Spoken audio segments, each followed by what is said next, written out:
আগরতলা রাজবাড়ির সামনে রাজ্য সরকারের পর্যটন দপ্তরের পক্ষ থেকে উইকেন্ড টুরিস্ট হাব শনি ও রবিবার বিকেল থেকে সন্ধ্যা পর্যন্ত অনুষ্ঠিত হবে। ফলে শনিবার বিকেলে এই টুরিস্ট হাব পরিদর্শনে গেলেন পশ্চিম ত্রিপুরা জেলার পুলিশ সুপার কিরণ কুমারকে সহ অন্যান্য পুলিশ আধিকারিকগণ।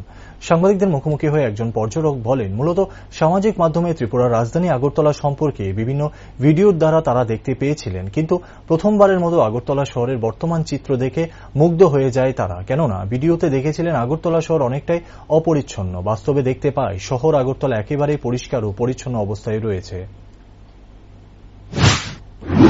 আমরা যেটা ভাবছিলাম যে হয়তো বা আগরতলা যে ত্রিপুরা রাজধানী হয়তো বা অনেক বেশি যানজট হবে বা অপরিষ্কার হবে, কিন্তু অনেকটা ভালো লাগছে। আর উইকেন্ড যেহেতু মোটামুটি ভালো লাগছে, অনেক ভালো লাগছে। মানে আগে এসেছিলেন না প্রথম? এর আগে এসেনি, কিন্তু আমরা ওই বিভিন্ন চ্যানেলে বা ইউটিউব চ্যানেলে দেখছি, মানে অনেক ভালো লাগছে। প্রথমবার এসেছেন? প্রথমবার এসেছি, কিন্তু ওই আগরতলা সম্পর্কে অভিজ্ঞতা তখন বিভিন্ন ইউটিউব চ্যানেল দেখেছি, সেখান থেকে অনেক ভালো লাগছে। আচ্ছা, কেমন লাগছে এখন? তো অনেক ভালো লাগছে, মানে সাফ সুতরা সবকিছু মিলে অনেক কিছু ভালো লাগছে। রাজবাড়িতে গিয়েছেন? না, রাজবাড়ি যাইনি, এখন যাবো। আচ্ছা, মানে শুক্রবার শনিবার বন্ধ, এই কারণেই ডিফেন্স মানে কি ডিউটিতে থাকে না, মানে উইকেন্ডে মানুষের যাতে সমস্যা না হয় এই জন্যই ওনারা ডিউটিতে থাকে। আর অন্য সময় যানবাহন সবকিছু থাকে না, থাকে শনিবার রবিবারটা, শুধু বিকাল টাইমটা।